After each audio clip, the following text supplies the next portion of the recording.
Hello friends, स्वागत है आप सभी का ओआर स्टडी पॉइंट में। इस वीडियो में हम डिस्कस करते हैं द हिंदू ट्यूटोरियल हिंदी में। उसके अलावा जो भी इंपॉर्टेंट करंट अफेयर होता है हमारे एग्जाम की दृष्टि से, आईएएस पीसीएस एग्जाम की दृष्टि से, उसके बारे में हम इसमें कवर करते हैं। और यहाँ पे सिर्फ करंट अफेयर नहीं कवर किया जाता है, करंट के साथ साथ स्टैटिक पोर्शन भी कवर किया जाता है। यानी कोई भी टॉपिक जो न्यूज में है उसका स्टैटिक पोर्शन भी यहाँ पे कवर किया जाता है, ताकि उसको पूरी तरीके से हम कवर कर सके और हमारे एग्जाम में कोई भी क्वेश्चन है तो छूटने ना पाए। और यहाँ पे सिर्फ हिंदू ही कवर नहीं किया जाता है, हिंदू के अलावा इंडियन एक्सप्रेस हो गया, टाइम्स ऑफ इंडिया हो गया, बिजनेस स्टैंडर्ड हो गया, पीआईबी की न्यूज हो गई, यानी जो भी इंपॉर्टेंट आर्टिकल होता है उसको हम यहाँ पे कवर करते हैं। जैसे आप यहाँ पे देख पा रहे होंगे कि यहाँ पे पीआईबी की न्यूज कवर की गई है। तो जो भी इंपॉर्टेंट आर्टिकल होता है हमारे एग्जाम की दृष्टि से उसको हम यहाँ पे कवर करते हैं। ये वीडियो रोज सुबह 10 बजे तक आ जाती है और पीडीएफ के लिए आप टेलीग्राम ग्रुप से जुड़ सकते हैं, उसका नाम है ओआर स्टडी पॉइंट। उसके अलावा इसकी लिंक डिस्क्रिप्शन बॉक्स में आपको मिल जाएगी। ये वीडियो रोज सुबह 10 बजे तक अपलोड कर दी जाती है। अगर कोई एक्सट्रीम कंडीशन नहीं बनती है तो वीडियो रोज आएगी और वीडियो लेट नहीं होगी। कभी कभार कोई एक्सट्रीम कंडीशन बन जाती है, कोई टेक्निकल इशू हो जाता है या कभी कोई और इशू हो जाता है तो उसकी वजह से थोड़ी बहुत लेट हो सकती है, तो उसके लिए मैं आपसे क्षमा चाहूंगा हमेशा। आइए बिना किसी देरी के शुरू करते हैं आज का इंपॉर्टेंट डिस्कशन। आज का पहला इंपॉर्टेंट आर्टिकल है प्रधानमंत्री मत्स्य संपदा योजना के बारे में।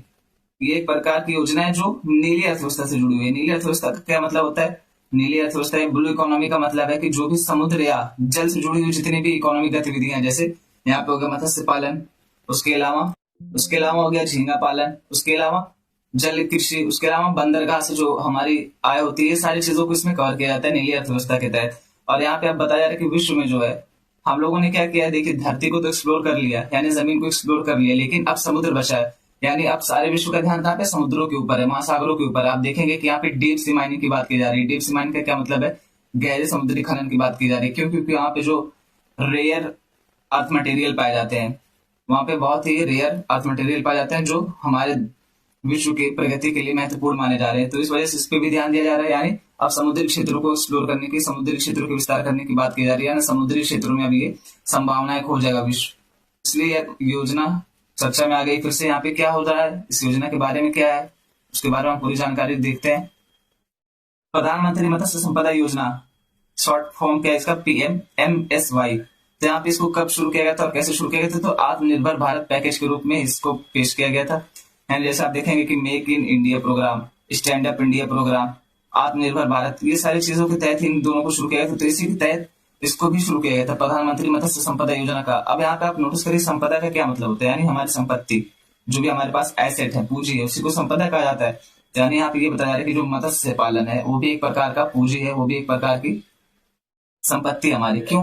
क्योंकि आप देखेंगे जो भी कोस्टल इलाके हैं, यानी कि तटीय क्षेत्र जो है, वहां की आजीविका मुख्यतः कहाँ पे निर्भर होती है? तो मुख्यतः उनकी आजीविका समुद्री क्षेत्रों पर ही निर्भर होती है। वो लोग मत्स्य पालन करते हैं, उसको बेचते हैं मार्केट में, उसके अलावा इसी का एक्सपोर्ट होता है, यानी निर्यात किया जाता है। और यहाँ पे आप अभी आगे देखें कि हम लोग किन किन देशों को मछलियों का निर्यात करते हैं। तो यहाँ पे ये सारे जो होते हैं तटीय क्षेत्र के राज्य जो है, जैसे कि अब यहाँ पे बार बार तटीय राज्यों के नाम आ रहे हैं, यानी तटीय राज्यों का जिक्र हो रहा है। तो हम जानते हैं तटीय राज्य कौन कौन से बात में देखिए हो गया। पहला हो गया गुजरात, उसके अलावा कौन सा हो गया? महाराष्ट्र, उसके अलावा गोवा, उसके अलावा कर्नाटका, उसके अलावा केरल, तमिलनाडु, उसके अलावा आंध्र प्रदेश, उसके अलावा उड़ीसा, वेस्ट बंगाल, ये सारे जो है ये तटीय राज्य है हमारे भारत में। तो अब इनकी जो अर्थव्यवस्था होती है वो कहाँ पे? देखिए जो ये दक्षिण भारतीय राज्य हो तो फिर यहाँ पे नारियल उत्पादन करते हैं। उसके अलावा फिर ये समुद्रों पे ही डिपेंड रहते हैं। पश्चिम बंगाल होगा, यहाँ पे आप जानते होंगे कि यहाँ का मुख्य आहार क्या माना जाता है? तो यहाँ का मुख्य आहार माना जाता है मछली भात। भात मतलब चावल। तो यहाँ पे आप जानते हो कि इनके लैंग्वेज में क्या कहा जाता है? मछली भात कहा जाता है, वहाँ का मुख्य आहार माना जाता है। अब यहाँ पे जियोग्राफी डिपेंड करती है कि आपका मुख्य आहार क्या हो। क्योंकि वहाँ के पानी की उपलब्धता है तो वहाँ पे चावल आसानी से उपलब्ध हो जाता है। उसके अलावा समुद्री इलाका होने के नाते, तटीय क्षेत्र होने के नाते वहाँ पे मछली आसानी से मिल जाती है, तो वहाँ पे मछली भात आसानी से खाया जाता है। तो जो भी हमारे तटीय राज्य हैं, ये 9 राज्य जो हैं, इनके लिए ये बहुत ही इंपॉर्टेंट हो जाता है कि ऐसी योजनाओं को, प्रधानमंत्री मत्स्य संपदा योजना जैसी, क्योंकि इनकी अर्थव्यवस्था जो टिकी होती है कहाँ पे टिकी होती है? तो ये समुद्रों के ऊपर ही टिकी होती है। चाहे वो परिवहन से हो गया, चाहे मत्स्य पालन हो गया, चाहे जलीय कृषि हो गया, इन सारी चीजों को, चाहे झींगा पालन हो गया, तो इन सारी चीजों पर डिपेंड होती है। वही यहाँ पे बताया जा रहा है। मछुआरों को इसमें क्या क्या किया जाता है? तो मछुआरों को बीमा कवरेज, उसके अलावा वित्तीय सहायता और किसान क्रेडिट कार्ड की सुविधा भी प्रदान की जाती है। वित्तीय सहायता से क्या मतलब है? यानी कि डीबीटी, डायरेक्ट बेनिफिट ट्रांसफर के तहत कुछ पैसे दिए जाते हैं। वित्तीय सहायता का मतलब यही होता है कि डायरेक्ट कुछ पैसे दिए जाए। और यहाँ पे एक टर्म आ रही है किसान क्रेडिट कार्ड, तो हम आगे इसके बारे में भी जानेंगे कि किसान क्रेडिट कार्ड क्या है, इसको कब शुरू किया गया था। और यहाँ पे जो ये योजना है कौन सी? प्रधानमंत्री मत्स्य संपदा योजना इसको कब शुरू किया गया, यहाँ पे मैं लिखना भूल गया हूँ तो उसको आप लोग को बता देता हूँ। यहाँ पे कब शुरू किया गया था इसको, तो 10 सितंबर 2020 को इसको शुरू किया गया था। किस लिए? मत्स्य पालन बढ़ाने तथा उसका निर्यात बढ़ाने के लिए। अब यहाँ पे एक चीज इंपॉर्टेंट ये बन जा रही है आपके लिए कि इसके दो अलग अलग घटक हैं। कौन कौन से घटक है? तो एक ऐसा घटक है, यानी यही योजना एक ही है, इस चीज को आप ध्यान रखेंगे। हो सकता है आपसे स्टेटमेंट में दोबारा बोला यार ये कैसे स्टेटमेंट है, तो और स्टेटमेंट है, ये कैसे सही हो सकती है। तो इस स्टेटमेंट को आप ध्यान रखेंगे, इसमें दो घटक हैं, यानी दो तरीके से इसको लेकर चला जा रहा है। पहला क्या है? तो पहला केंद्रीय क्षेत्र योजना, और दूसरा क्या है? तो केंद्र प्रायोजित योजना। अब केंद्रीय क्षेत्र की योजना और केंद्र प्रायोजित योजना में क्या फर्क होता है? देखिए, पहला जो होता है क्षेत्र वाली योजना है, केंद्रीय क्षेत्र योजना, इसमें क्या होता है? इसमें सारा पैसा यानी 100% वित्त कौन देता है? केंद्र सरकार देती है। और दूसरा क्या होता है? केंद्र प्रायोजित योजना। प्रायोजित का मतलब क्या होता है? देखिए, आप किसी को देख रहे हो कि स्पॉन्सर कर दो, स्पॉन्सर का क्या मतलब है? कुछ आप करें कुछ हम करें, मिल करके काम करेंगे। तो यहाँ पे जो केंद्र प्रायोजित योजना होती है उसका मतलब ये था कि कुछ हद तक पैसा राज्य सरकार देगी और कुछ हद तक केंद्र सरकार देगी, यानी दोनों मिलकर के काम करेंगे। तो ये होती है केंद्र प्रायोजित योजना। इसको आप इंपॉर्टेंट है, याद रखेंगे, आप भूलेंगे नहीं इसको। हो सकता है कभी स्टेटमेंट में दे दे तो आपको कंफ्यूजन हो जाए कि ऐसे कैसे हो सकता है, एक ही योजना में दो चीजें कैसे हो सकती है। अब यहाँ पे बताया गया ब्लू इकोनॉमी या नीली अर्थव्यवस्था कैसे कितना योगदान करती है। किसमें क्या क्या बताया जाए कि यहाँ पे सोलर एनर्जी का प्रयोग किया जाए, और यहाँ पे जो शिप आते हैं इनको ग्रीन शिप कहा जाए, यानी ग्रीन शिप लेकर के आ जाए जो पर्यावरण को कम से कम नुकसान पहुंचाए, लगभग ना के बराबर नुकसान पहुंचाए। यहाँ पे इलीगल फिशिंग होती है, यानी अवैध तरीके से जो मछली पकड़ते हैं लोग, तो उसको रोका जाए, उसके लिए कानून लाया जाए। उसके अलावा जो यहाँ पे पॉल्यूशन होता है, समुद्री पॉल्यूशन, आप सभी को पता है कि इस समय समुद्री पर्यावरण बहुत हद तक बिगड़ चुका है, समुद्र में बहुत ज्यादा प्रदूषण होता जा रहा है, तो उसको रोकने की बात की जा रही है इसके तहत। उसके अलावा यहाँ पे देखिए, आप प्लास्टिक एक बार जो यूज करते हैं आप उसको खा करके फेंक देते हैं, सिंगल यूज प्लास्टिक जिसको कहा जाता है, उसको रोकने की बात की जा रही है। उसके अलावा जो मछलियां होती है उनका सतत उपयोग किया जाए, यानी सतत प्रयोग किया जाए, यानी ऐसा दिया जाए एनवायरमेंट उनको कि हम जैसे पकड़ते हैं, मान लीजिए आपने आज 10 किलो मछली पकड़ी, तो ऐसा मत करिए कि समुद्र में अगर 100 किलो तो 100 किलो आज ही पकड़ लो। आपने 10 किलो पकड़े, बची 90 किलो, फिर ये अपना क्या करेंगे? प्रजनन करेंगी, फिर से 10 किलो आ जाएंगे कल परसों में, तो फिर से आप उसको पकड़िए। ऐसा मत करिए कि 100 का 100 किलो आज ही पकड़ लीजिए और फिर मछलियां बचे ही नहीं, उनके जीवन पे, उनके अस्तित्व पे खतरा आ जाए, उनके अस्तित्व पे संकट आ जाए। इस तरीके से क्या होता है कि कुछ प्रजातियां जो होती है मछलियों की वो लुप्त हो चुकी हैं। तो इस तरीके से हमारे पर्यावरण पर, अंततः हमारे ग्रह पर बहुत ही निगेटिव या नकारात्मक प्रभाव पड़ने की संभावना या पड़ेगा। अब यहाँ पे योजना के कार्यान्वयन चुनौतियां क्या क्या है? तो पहला है अवसंरचनात्मक और तकनीकी अंतर, दूसरा है मानव संसाधन विकास का अभाव, तीसरा वित्तीय समावेशन और सामाजिक सुरक्षा, और चौथा है विनियामक और कानूनी अनुपालन। अब यहाँ पे एक एक करके समझते देखिए, अवसंरचनात्मक और तकनीकी अंतर में क्या फर्क है। जैसे शिप जो होते हैं, पहली बात ये पर्यावरण अनुकूल है या नहीं। उसके अलावा जो मछली जाल होती है, जिस जाल से मछली पकड़ा जाता है वो कैसी है। कभी कभी ऐसा होता है कि ऐसे जाल होते हैं जो कछुए और उसके अलावा और भी चीजों को पकड़ लेते हैं, तो उससे दिक्कत ये होती है कि गए तो थे मछली पकड़ने, उसके अलावा जो पर्यावरण है समुद्र का उसको भी खराब करके चले आए हैं, तो यहाँ पे और दिक्कतें हो जाती है। उसके अलावा पता है मानव संसाधन विकास का अभाव। अब देखिए, मानव संसाधन विकास का क्या मतलब है? ह्यूमन रिसोर्स या मानव संसाधन का मतलब ये होता है कि जब उनको अच्छी शिक्षा और अच्छा स्वास्थ्य दिया जाए।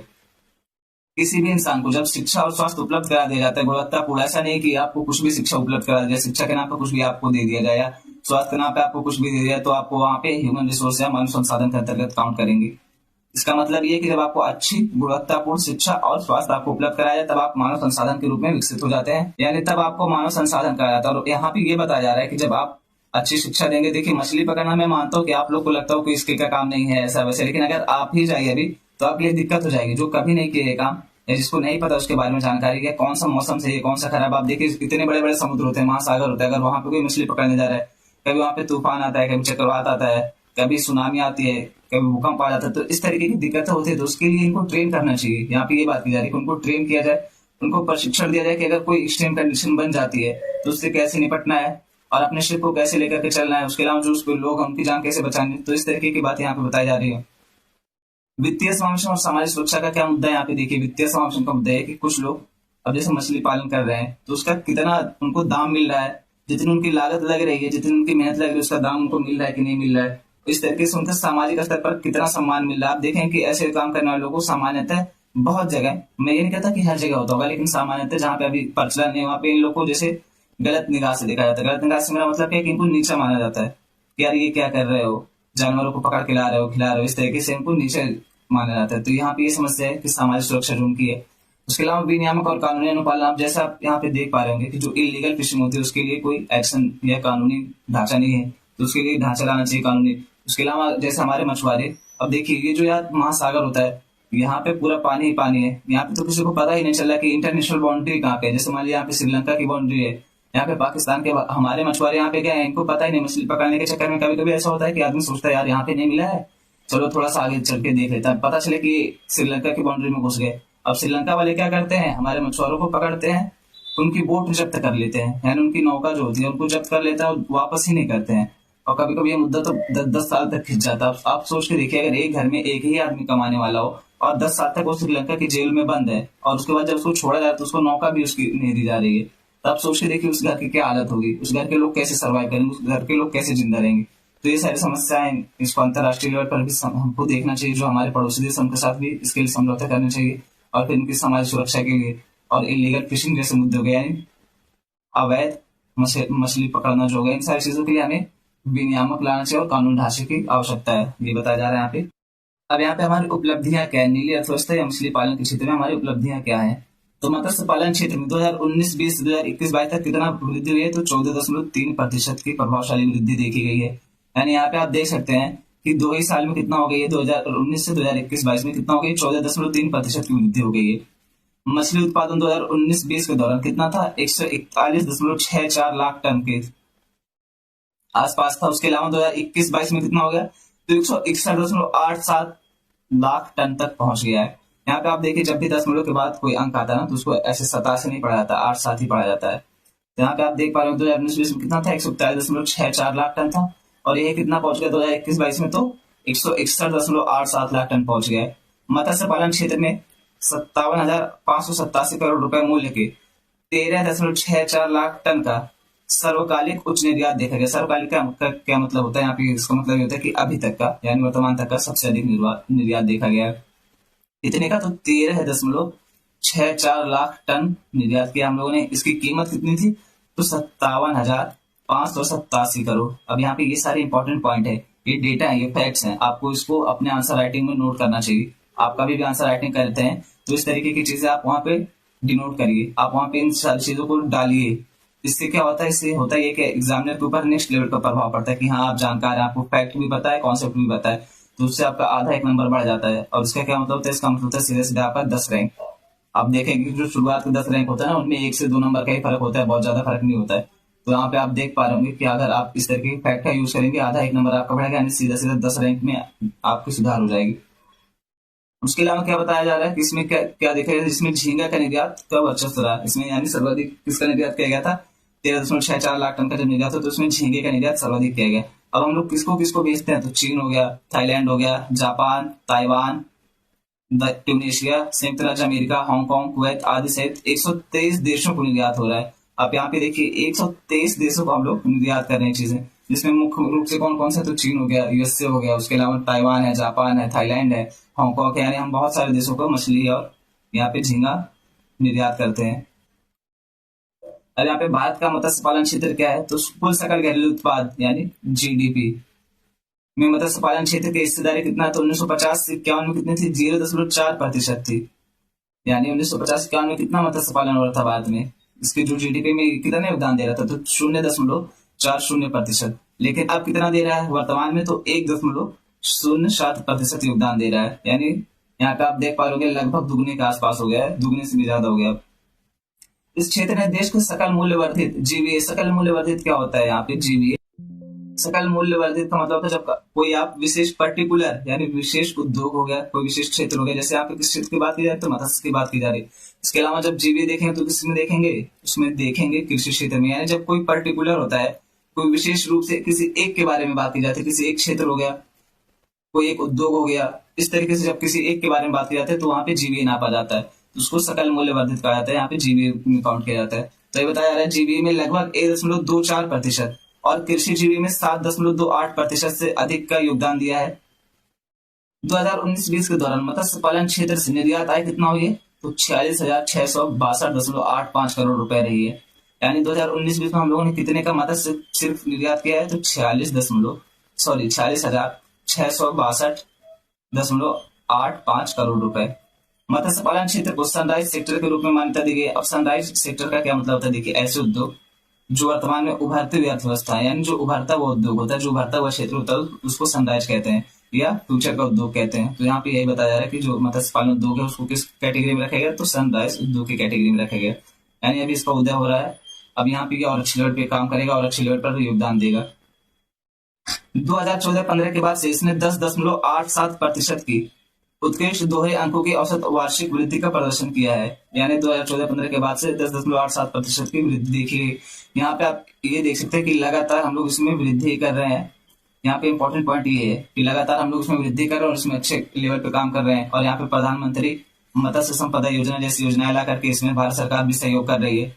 इस तरीके से उनको वित्तीय सहायता, बीमा कवरेज और भी चीजें प्रोवाइड करा रही है। वित्तीय सहायता से क्या होगा, ये लोग अपना नौका बना सकेंगे, बोट बना सकेंगे, मार्केट उपलब्ध हो जाएगी। तो इस तरीके से बहुत सारी चीजों को लेकर के चला जा रहा है। इसमें वही बताया जा रहा है कि जब से योजना आई है और उसके अलावा और भी मत्स्य पालन क्षेत्र में हम लोग वृद्धि देख पा रहे हैं। इसमें लगातार सकारात्मक वृद्धि देखने को मिल रही है, लगातार अच्छी लेवल पे काम कर रहा है।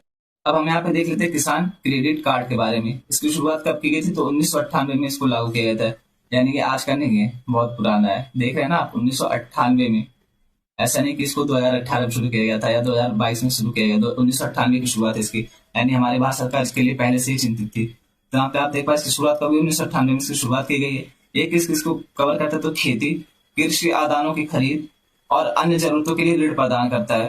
यानी जैसे आपको देखिए ट्रैक्टर लेना हो गया, हल हो गया लेना है, आपको बीज लेनी है, खाद लेने, तो इन सारी चीजों के लिए कवर करता है। 2004 में किसानों की निवेश ऋण आवश्यकता को पूरा करने के लिए इस योजना का विस्तार किया गया था। 2018-19 में यह सुविधा मत्स्य पालन और पशुपालन करने वाले किसान तक बढ़ा दी गई। यानी पहले किसके लिए शुरू किया गया था, तो सिर्फ कृषि करने वालों के लिए। फिर क्या हुआ, 2018 में किसको देखा गया, इसमें सबको कवर कर लिया गया। चाहे मत्स्य पालन कर रहे हो, चाहे पशुपालन करने वाले किसान हो, चाहे कृषि करने वाले किसान, यानी सबको इसमें कवर कर लिया गया। इसका उद्देश्य क्या है, तो फसल की खेती, फसल के बाद के खर्चों, उत्पादन, विपणन, ऋण, उपभोग आवश्यकताओं और कृषि संपत्तियों के रखरखाव के लिए कार्यशील पूंजी के लिए किसानों की अल्पकालिक ऋण आवश्यकताओं को पूरा करना। अब यहाँ पे एक इंपॉर्टेंट पॉइंट क्या आ रहा है, यहाँ पे अल्पकालिक ऋण की बात की जा रही है। अल्पकालिक ऋण का क्या मतलब होता है, जो कम समय के लिए दिया, ऐसा नहीं कि आपको 50 साल के लिए ऋण दिया जाएगा। इसमें आपको इसमें 2 साल 5 साल इस तरीके के ऋण दिए जाएंगे जो शॉर्ट टर्म होते हैं, ना कि इसमें 20 साल और 50 साल के लिए ऋण दिए जाएंगे। KCC यानी किसान क्रेडिट कार्ड, ATM सक्षम रुपे डेबिट कार्ड, इसको कौन मान, देखिए आप यहाँ पे जानते हैं रुपे डेबिट कार्ड, जो प्रधानमंत्री जनधन योजना के तहत खाते खुलते हैं उसमें भी रुपे डेबिट कार्ड ही दिए जाते हैं। और लचीली सरलीकृत प्रक्रियाओं के साथ आता है। ब्याज छूट का लाभ उठाने के लिए आधार सीडिंग अनिवार्य है। आधार सीडिंग का क्या मतलब है, आपको आधार वहां पे ऐड कराना पड़ेगा अगर आप चाहते हैं कि ब्याज छूट का आपको फायदा मिले। अब यहाँ पे कार्यान्वयन एजेंसी कौन कौन सी, यानी किसान क्रेडिट कार्ड को कौन कौन लेकर के चलता है, कौन कौन इसके क्षेत्र में काम करता है, कहाँ कहाँ इसको मान्यता प्राप्त है। तो वाणिज्यिक बैंक यानी कॉमर्शियल बैंक जैसे स्टेट बैंक ऑफ इंडिया हो गया, बैंक ऑफ इंडिया हो गया। उसके अलावा क्षेत्रीय ग्रामीण बैंक हो गया, यानी जिनकी शाखाएं ग्रामीण इलाकों में खोली जा सकती हैं। उसके अलावा लघु वित्त बैंक हो गया। उसके अलावा सहकारी क्षेत्र हो गए, सहकारिता से जुड़ा जो भी मुद्दा, यानी इन सारे लगभग सारे क्षेत्रों को कवर किया जा रहा है। यानी कोई सा भी बैंक हो, कोई भी वित्तीय संस्थान हो, लगभग सभी ये किसान क्रेडिट कार्ड आपको देंगे। इसकी सुविधा लगभग सभी जगह उपलब्ध कराई गई है भारत सरकार के द्वारा। यहाँ पे ये स्लाइड आपकी सिर्फ जानकारी के लिए डाल दी गई है आपको, ताकि ध्यान रहे, अगर मान लीजिए कहीं आप आंसर राइटिंग करते हो तो आप इसको यूज कर सकते हैं। ऐसा नहीं है कि मतलब फ्री में इसके लिए बहुत ज्यादा इंपॉर्टेंस है, लेकिन अगर आप चाहें तो ये फैक्ट आपको दे देगा ताकि आप कहीं यूज कर सकें। इसमें क्या होता है, तो 12 प्रमुख बंदरगाह जो है हमारे देश के, कौन कौन से, तो कांडला, मुंबई, जवाहरलाल नेहरू, मारमागांव, मैंगलोर, कोचीन, कोलकाता, पारादीप, विशाखापत्तनम, चेन्नई, इन्नौर, वीओ, चिदम्बरनार। अब ये सारे 12 प्रमुख पत्तन है, हमारे पोर्ट्स हैं, बंदरगाह हैं, जो देश के भिन्न भिन्न भागों में हैं। जैसे आप यहाँ पे देख पा रहे हो कि ये मुंबई, जवाहरलाल नेहरू, ये दोनों ही मुंबई में, कांडला कहाँ पे, गुजरात में है, यहाँ पे चेन्नई में है। तो इस तरीके से आप देख पा रहे हैं कि यहाँ पे 12 प्रमुख बंदरगाह हैं जो नीली अर्थव्यवस्था में भी योगदान देते हैं। नेक्स्ट इंपॉर्टेंट आर्टिकल है IRDAI। इसका फुल फॉर्म क्या है, तो insurance regulatory development authority of India, ये इसका फुल फॉर्म। अब ये क्या कह रही है, ये कह रहा है कि 2047 तक, कब तक, 2047 तक ये भारत के लगभग सभी लोगों को, यानी लगभग 100% स्वास्थ्य बीमा देकर के रहेगा। अब इसका यहाँ पे 2047 तक का क्या मुद्दा, 2047 में क्या होगा, तो 2047 में हमारे देश की आजादी का कितना रहेगा, तो 100वां वर्ष रहेगा। आप सभी को पता है कि हमारे 2047 में क्या होगा, तो हमारे देश की आजादी का 100वां वर्ष सेलिब्रेट करेंगे, 100 साल हो जाएंगे हमारी आजादी को। इसलिए यहाँ पे ये टारगेट रखा गया कि 2047 तक लगभग भारत के सभी लोगों को बीमा देना ही देना है। ये इरडा का टारगेट है। इरडा क्या है, तो इरडा ये है जो बीमा से जुड़े मुद्दे देखते हैं भारत में, सीधा सीधा ऐसे समझिए आप। यहाँ पे इसका फुल फॉर्म और इन सारी चीजों से अभी मतलब नहीं, इन सारी चीजों को हम आगे देख लेंगे। लेकिन इसका मतलब क्या है कि जो बीमा से जुड़े मुद्दे हैं, चाहे वो निजी क्षेत्र के हों चाहे वो सार्वजनिक क्षेत्र के हों।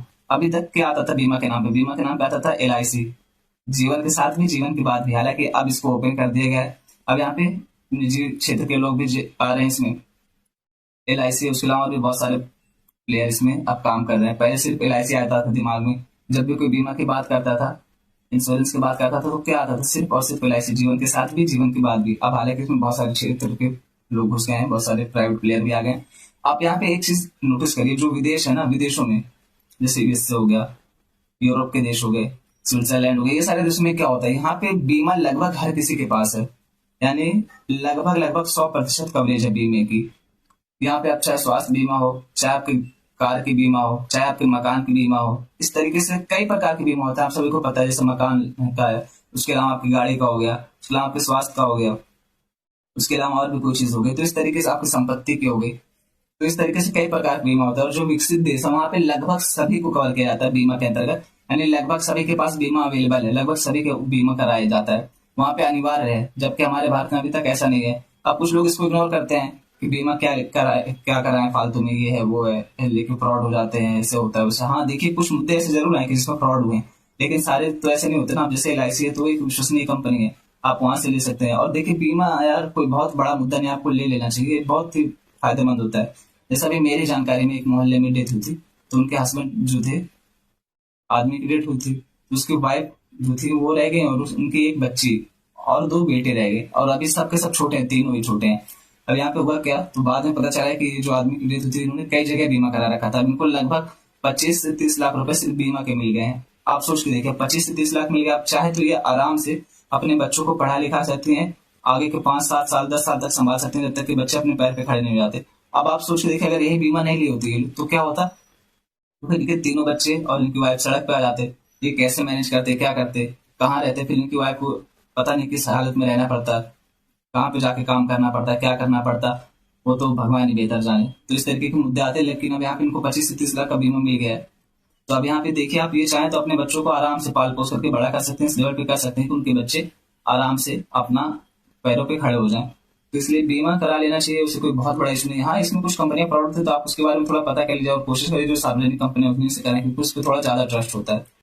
अब हम यहाँ पे देखते हैं IRDAI का क्या विजन है 2047 का, इसके बारे में क्या कह रहा है। IRDAI यानी बीमा विनियामक जो है वो क्या कह रहा है हमारा, 2047 तक सभी के लिए बीमा उपलब्ध कराएगा, इसका ये उद्देश्य है। इसका उद्देश्य भारतीय बीमा क्षेत्र को विश्व स्तर पर आकर्षक बनाना भी है।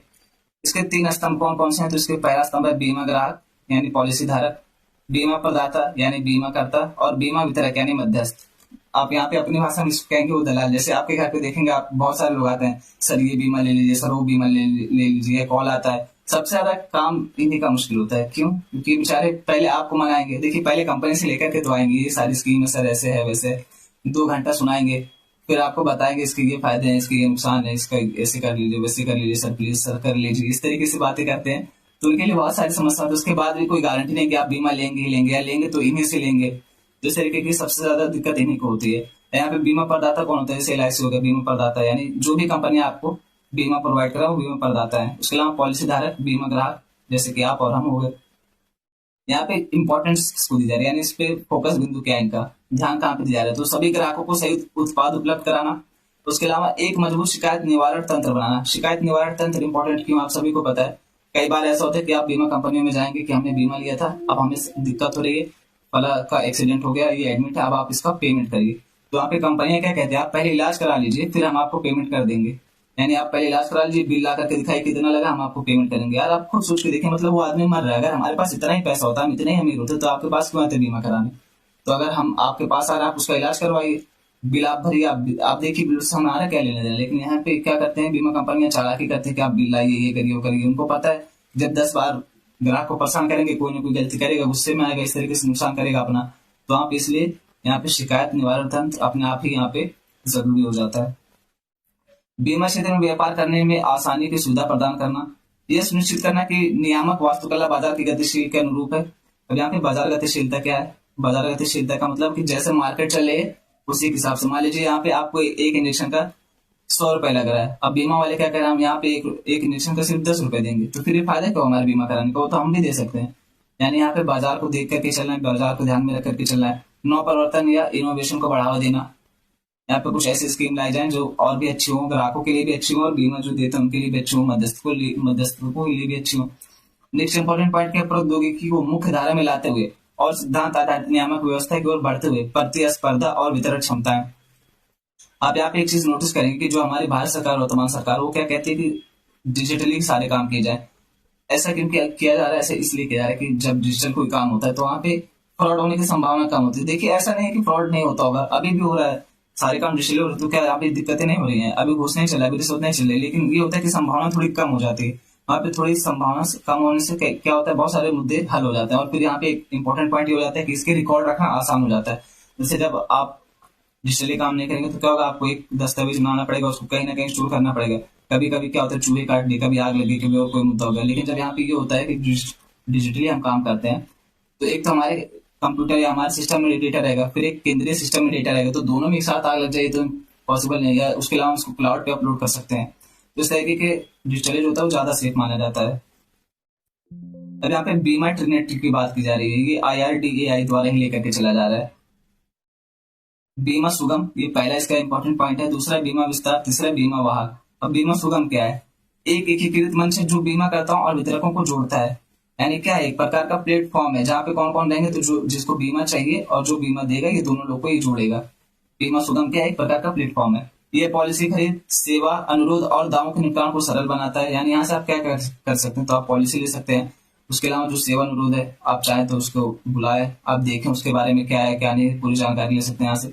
दूसरा क्या इंपॉर्टेंट पॉइंट है, बीमा विस्तार, एक व्यापक बंडल पॉलिसी जो जीवन, स्वास्थ्य, संपत्ति और दुर्घटनाओं को कवर करती है। यह प्रत्येक जोखिम श्रेणी के लिए परिभाषित लाभ प्रदान करता है। यानी बीमा विस्तार का क्या मतलब, यहाँ पे ये बताया जा रहा है कि स्वास्थ्य बीमा हो गया, उसके अलावा जीवन बीमा हो गया, उसके अलावा संपत्ति बीमा हो गया, उसके अलावा वाहन बीमा हो गया। इस तरीके के जो भी बीमा है, सारी चीजों को यहाँ पे कवर किया जाएगा, इसके तहत आपको बताया जाएगा। यानी सारी चीजों को लेकर के चलेंगे और यहाँ पे सबके अलग अलग कैटेगरी बता दी गई है और फिर सबको अलग अलग बताया जा रहा है कि इसके लाभ क्या है, इसमें ये स्कीम है, इसका ये फायदा है, ये सारी चीजें यहाँ पे बताई जाएंगी आपको।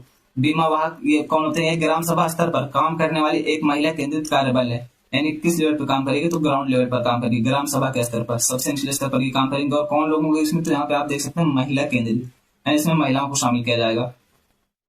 वे व्यापक बीमा, विशेषकर बीमा विस्तार के लाभों के बारे में महिलाओं को शिक्षित और आश्वस्त करेंगे। यानी जो ये महिलाओं क्या करेंगे, तो महिलाओं को बताएंगे बीमा के क्या लाभ है, बीमा लेने के क्या फायदे हो सकते हैं। तो ये सारी चीजें इनको बताएंगे, इनके बारे में जागरूकता बढ़ाएंगे ताकि इनको और अच्छे से लेकर के चला जा सके। अब हम यहाँ पे देखेंगे भारत में बीमा क्षेत्र की स्थिति क्या है। तो यहाँ पे बताया जा रहा है 2001 में कितना था, 11.1 मिलियन अमेरिकी डॉलर था। अब 2021 में कितना हो गया, तो 91 मिलियन अमेरिकी डॉलर हो गया।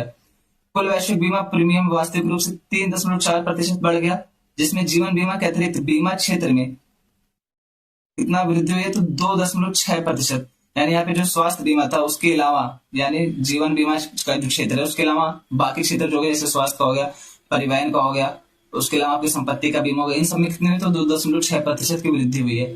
वैश्विक स्तर पर सबसे तेजी से बढ़ते बाजारों में से एक के रूप में उभरने की ओर अग्रसर है। ये किसके बारे में बात की जा रही है, तो यहाँ पे आप देख सकते हैं भारत के बारे में बात की जा रही है। यानी वैश्विक स्तर पर भारत भी अब बीमा क्षेत्र में बहुत आगे बढ़ रहा है। IRDAI भारत में बीमा 2019-20 में कितना था, तो 3.76% से बढ़कर 2020-21 में कितना हो गया, 4.20% हो गया, जिसमें 11.70% की वृद्धि दर्ज की गई है। ये कौन कह रही है, IRDAI कह रहा है। भारत वर्तमान में दुनिया का 10वां सबसे बड़ा बाजार है और 2032 तक कितना बन जाएगा, तो 6वां सबसे बड़ा बाजार बन जाएगा। यानी अभी वर्तमान में जब देखेंगे, आप 2023 में देख रहे हैं तो कितना 10वां सबसे बड़ा बाजार है बीमा का भारत, और 2032 में कितना हो जाएगा, तो 6वां सबसे बड़ा भारत हो जाएगा दुनिया में। अब इसकी चुनौतियां क्या है बीमा क्षेत्र से संबंधित, तो यहाँ पे अपनाने की धीमी दर। आप सभी को पता है कि आपके घर आते हैं 4 लोग, उसमें से हम लोग किसी को भी नहीं लेते हैं, कि कोई सा भी बीमा नहीं लेते हैं, बस सुन लेते हैं भैया हमको सुनना ही नहीं है। मैक्सिमम तरीका था हमको सुनना ही नहीं है, बाद में आइए ये वो। फिर अगर कोई सुनता भी तो बहुत सारे लोग ऐसे होते हैं, 10 लोग सुनेंगे तो कोई 1-2 लोग उसमें से बीमा कराएंगे। उत्पाद नवाचार का अभाव, धोखाधड़ी। अब ये सबसे इंपॉर्टेंट पॉइंट है कि इसकी वजह से बहुत सारे लोग का विश्वास उठ जाता है। कई ऐसी कंपनियां होती हैं जो यहाँ पे धोखाधड़ी करती हैं, लोगों का पैसे इकट्ठा करेंगी, लेंगी, उसके बाद फिर फरार हो जाती हैं।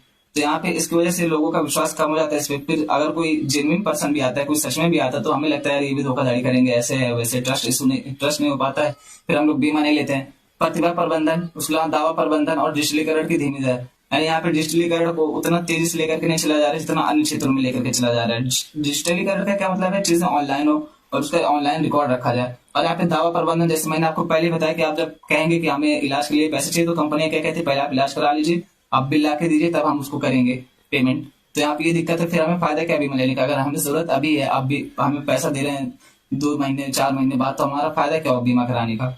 इस तरीके से अगर कोई दिक्कत हुई तो हमें तुरंत पेमेंट करिए। आप भाई आप वहां पे चल के देखिए, आप डायरेक्ट हमें पेमेंट मत करिए, आप हॉस्पिटल से बात करिए, जो भी खर्च हो रहा है आप हॉस्पिटल को पेमेंट करिए। या जैसे मान लीजिए आपका परिवहन बीमा है, आपकी गाड़ी का कोई नुकसान हो रहा है तो चलिए आप कंपनी से डायरेक्ट बात करिए, जहाँ पे वहाँ हम अपने रिपेयरिंग करा रहे हैं, कंपनी को आप डायरेक्ट पेमेंट कर दीजिए, तभी तो बीमा का फायदा होगा। नहीं तो हमारे बीमा लेने का फायदा है क्या, अगर हमें ही पेमेंट करना तो फिर बीमा लेने का फायदा क्या है। ये सारे मुद्दे हैं यहाँ पे। अब यहाँ पे हम जान लेते हैं IRDAI के बारे में। इसका हिंदी में क्या नाम है, तो बीमा नियामक एवं विकास प्राधिकरण। इसको किसकी समिति के आधार पर बनाया था, तो मल्होत्रा समिति जो थी इसकी सिफारिशों के आधार पर इसको बनाया गया था। कब, तो 1999 में इसको बनाया गया था। ये IRDAI अधिनियम 1999 के तहत स्थापित एक स्वायत्त और वैधानिक निकाय है। वैधानिक निकाय का क्या मतलब होता है, जिसको कानून पास करके बनाया जाए, लॉ पास करके बनाया जाए, उसको वैधानिक निकाय कहा जाता है। तो अब यहाँ पे कौन सा अधिनियम है इसका, तो IRDAI अधिनियम 1999 है। ये भारत में बीमा क्षेत्र की देखरेख और विनियमन करने वाली शीर्ष संस्था है। यानी भारत में बीमा से जुड़ा मुद्दा देखने के लिए सबसे ऊपर कौन है, तो यही है IRDAI। उसके अलावा इसका उद्देश्य क्या है, तो पॉलिसी धारकों के हितों की रक्षा करना, भारत में बीमा उद्योग को विनियमित करना, उसको बढ़ावा देना और व्यवस्थित विकास सुनिश्चित करना। ये किस मंत्रालय के अंतर्गत आता है, तो वित्त मंत्रालय के अंतर्गत आता है। इसका मुख्यालय क्या है, इसका मुख्यालय हैदराबाद में। आप इसको इंपॉर्टेंट लगा लें, क्योंकि बहुत सारा होता है कि आप सोचेंगे दिल्ली में या मुंबई में, लेकिन इसका मुख्यालय कहाँ पे, हैदराबाद में। अब इसमें कौन कौन से लोग शामिल होते हैं, यहाँ पे 10 सदस्यीय निकाय है। एंड इसमें टोटल कितने होते हैं, तो 10 मेंबर होते हैं। कौन होता है, तो एक अध्यक्ष होते हैं, उसके अलावा 5 पूर्णकालिक सदस्य होते हैं और 4 अंशकालिक सदस्य होते हैं, जो भारत सरकार द्वारा नियुक्त किए जाते हैं। बीमा अधिनियम 1938 जो है, इसी के स्थान पर IRDAI अधिनियम 1999 लाया गया था। अब ये आपके लिए अन्य महत्वपूर्ण पहलू, अटेंशन प्लीज, यानी यहाँ पे आप ज्यादा ध्यान देंगे। क्योंकि यहाँ पे डायरेक्ट यानी सीधा आपसे क्वेश्चन पूछ लिया जाता है, यहाँ से वनडे एग्जाम या स्टेट PSC में डायरेक्टली आपसे यहाँ से क्वेश्चन पूछा जाता है। यहाँ पे पहला इंपॉर्टेंट पॉइंट क्या है, तो वैश्विक शांति सूचकांक 2023 जारी किया गया है। इसमें भारत कौन सा स्थान पर, तो भारत है 126वें स्थान पर। इसको जारी कौन करता है, तो institute for economic and peace द्वारा जारी किया जाता है। इसमें पहले स्थान पर कौन है, आइसलैंड, दूसरे पर कौन है, डेनमार्क, तीसरे पर कौन है, आयरलैंड, चौथे पर कौन है, न्यूजीलैंड, पांचवें पर कौन है, ऑस्ट्रिया, और यहाँ पे सबसे लास्ट में कौन है, नीचे से टॉप पर कौन है, तो आप सभी को पता है, इसमें कुछ कहने की जरूरत है नहीं। ये सबसे अशांत देश कौन है, तो ये अफगानिस्तान भाई साहब, यानी तालिबान वहां पे राज कर रहा है। तो सबसे अशांत देश कौन हो जाएगा, यहाँ पे अफगानिस्तान है। लगातार 5वीं बारी सबसे अशांत देश घोषित हुआ है। यहाँ पे कुछ और वनडे एग्जाम टाइप के लिए जो वन लाइनर है सबसे इंपॉर्टेंट, वहां पे ये दिए गए हैं। पहला क्या, तुषार मेहता को भारत के सॉलिसिटर जनरल पद पर पुनर्नियुक्त किया गया। तो यहाँ पे पहला इंपोर्टेंट पॉइंट ये है कि सॉलिसिटर जनरल का जो पद होता है वहां पे पुनर्नियुक्ति की जा सकती है। अरे यार, रोज इसी टाइम पे ट्रेन टी डांट के लिए रहती है, लेक्चर डिस्टर्ब हो जाता है। घर के मतलब स्टेशन के थोड़ा आसपास घर होना भी गुनाह है, हमेशा आपको ट्रेन की आवाज आती ही रहेगी। चलिए उसके लिए माफ करिए, अब ट्रेन है उसका मैं क्या कर सकता हूँ। यहाँ पे आप ध्यान यहाँ पे दीजिए, तुषार मेहता को भारत के सॉलिसिटर जनरल पद पर पुनर्नियुक्त किया गया है। अब यहाँ पे जो सॉलिसिटर जनरल होते हैं ना, ये महान्यायवादी के बाद भारत सरकार के दूसरे सबसे वरिष्ठ कानूनी अधिकारी होते हैं। अमित शाह ने अक्षर गुरु सेवा, इसका उद्घाटन कहाँ पे किया, तो साबरमती नदी अहमदाबाद में किया है। माना पटेल, ये क्या है, तो राष्ट्रीय तैराकी चैंपियनशिप में बैक स्ट्रोक प्रतिस्पर्धा में नया राष्ट्रीय रिकॉर्ड बनाया। इन्होंने 1.03 ऐसे कुछ है, मतलब आप ध्यान रखें कि एग्जैक्ट मुझे डेटा नहीं याद आ रहा है, लेकिन यहाँ पे ये माना पटेल नाम आप याद रखेंगे। इसमें इन्होंने बैक स्ट्रोक प्रतिस्पर्धा में नया राष्ट्रीय रिकॉर्ड बनाया। लखनऊ में बंदरों के लिए समर्पित बंदर वन का निर्माण किया जाएगा। अब यहाँ पे जो यूपी वाले होंगे उनके लिए इंपॉर्टेंट हो जाएगा, वैसे भी यहाँ पे आपका मेंस होने वाला यूपी से सवाल होगा। तो इस तरीके फैक्ट आप वहां पे यूज कर सकते हैं अपने आंसर राइटिंग में। कामेश्वर राव कोदावंती को SBI ने अपना मुख्य वित्तीय अधिकारी नियुक्त किया है। अभी WTO के अनुसार वैश्विक वाणिज्यिक सेवाओं के निर्यात में, किसमें, सेवाओं के निर्यात में बात की जा रही है, उत्पादों के नहीं। चीन और भारत ने दुगनी वृद्धि दर्ज की है। ये 2 देश ऐसे हैं जिन्होंने सेवाओं के निर्यात में दुगनी वृद्धि दर्ज की, यानी वैश्विक स्तर पर सबसे ज्यादा सेवा निर्यात कौन कर रहे हैं, तो ये 2 देश कर रहे हैं। ग्लोबल शतरंज लीग के पहले संस्करण का आयोजन कहाँ पे हुआ था, दुबई में हुआ था। इसमें कौन जीते हैं, तो जोनास बफेरे, ये किस क्लब से खेलते थे, त्रिवेणी एलायंस के लिए। तथा उप विजेता कौन रहा, तो ग्रांड मुंबा। दुनिया के सर्वाधिक हाई ग्रेड फॉस्फेट का भंडार कहाँ पे मिला है, तो नॉर्वे में मिला है। ब्रजेंद्र नवनीत को WTO में भारत के राजदूत के रूप में नियुक्त किए गए। इसको आप इंपॉर्टेंट लगा लेंगे और इसको भी। क्योंकि पहले जब भी होता है तो अपने आप इंपॉर्टेंट हो जाता है। और यहाँ पे ब्रजेंद्र नवनीत को WTO में भारत के राजदूत के रूप में नियुक्त किया गया। इस तरह के क्वेश्चन आपसे जरूर पूछे जाते हैं। यहीं तक रखते हैं आज का लेक्चर। बोलने में जो गलती है उसके लिए सॉरी। आप सबके सपोर्ट के लिए थैंक यू। ऐसे सपोर्ट बनाए रखें।